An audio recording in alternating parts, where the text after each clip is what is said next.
This is Todd Toback, and today's show is all about how to deal with your real estate agent if you sell a property to one of your cash buyers and not on the MLS. But before I jump in today's question, actually inspired by a listener, Zach Sybin, by the way, a student of ours. So awesome question. You're going to love today's question.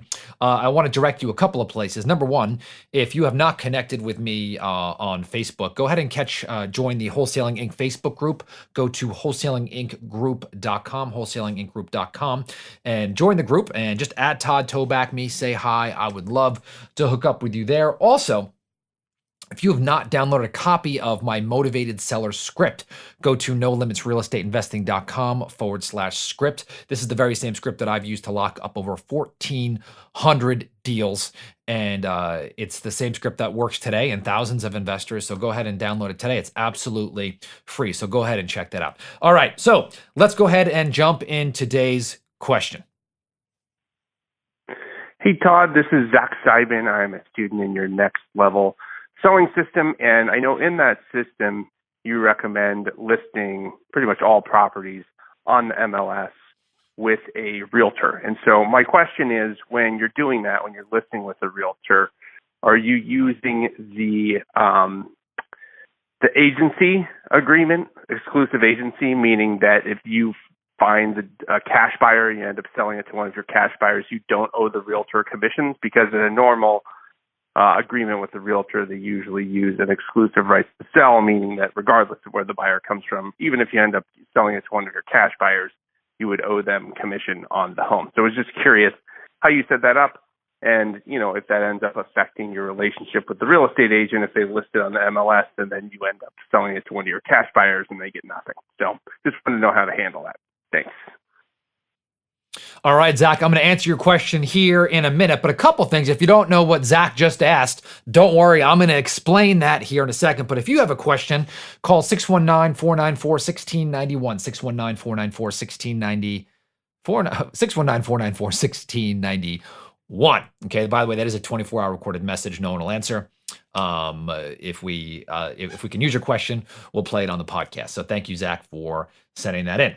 But what Zach is asking is, Todd, what if I list a property on the multiple listing service with my broker to sell it, and I wind up selling it to my own cash buyers, basically without the assistance of my agent?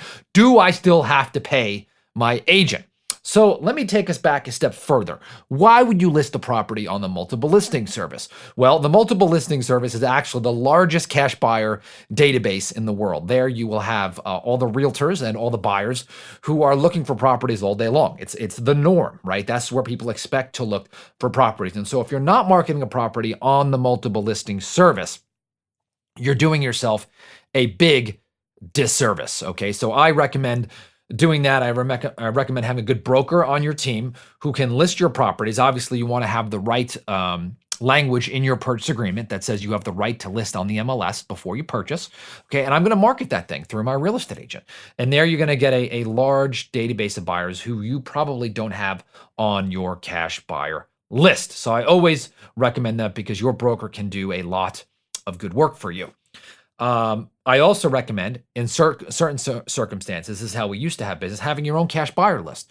There are times where a seller will not let you put the property on the MLS, right? Maybe they'll see it in the agreement and they'll say, I don't want that, right? Maybe that you can't get access, but you have a really, really, really good price, right? You want a good cash buyers list, and you want to be building that. You want to know the players in your area. And I've done other podcasts on how to find that.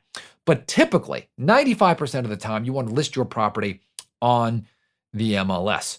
So Zach is saying, hey, Todd, what if I find a cash buyer for my place, but it's listed on the MLS and my offer is higher. So sometimes you may have a cash buyer who's going to give you an offer for a property, and that offer may be actually higher net to you because you're not going to have to pay real estate commissions than the one the real estate agent is going to bring you. Okay, that is not common. It could happen, right? If it is happening, you probably don't have a very good real estate broker.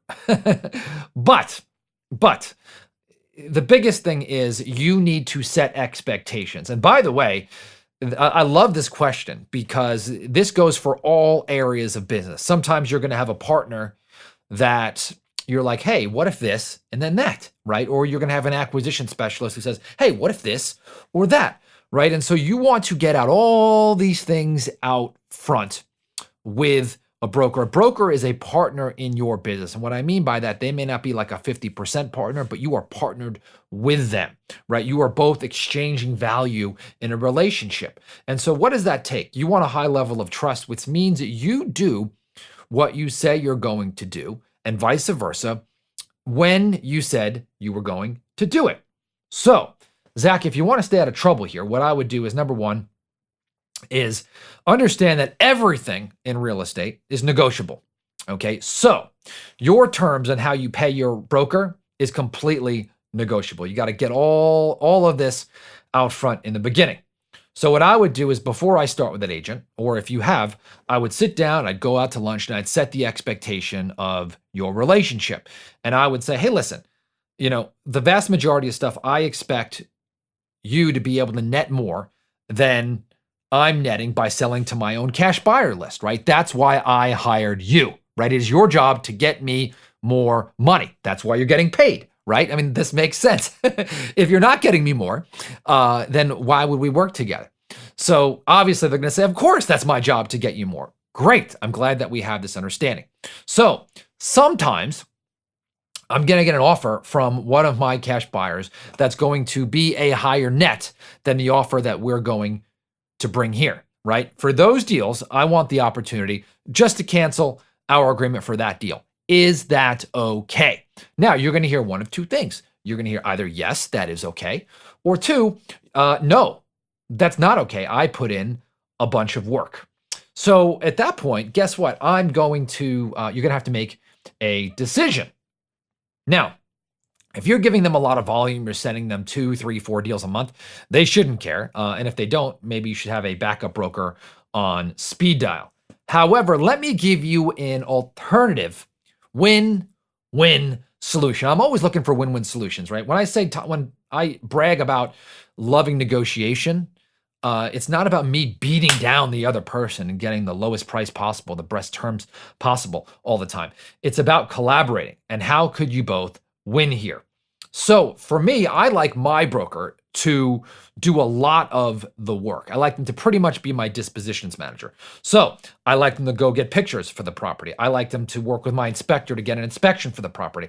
I like them to handle the showing when I have all of my buyers there and even my own buyers and their buyers there at the same time and create a cattle call and create competition. I also like them to handle some work if I'm going to empty out a property or if I buy it. So they're a valued person in my company. So I might have the expectation, hey, look, if I sell this to my own buyer,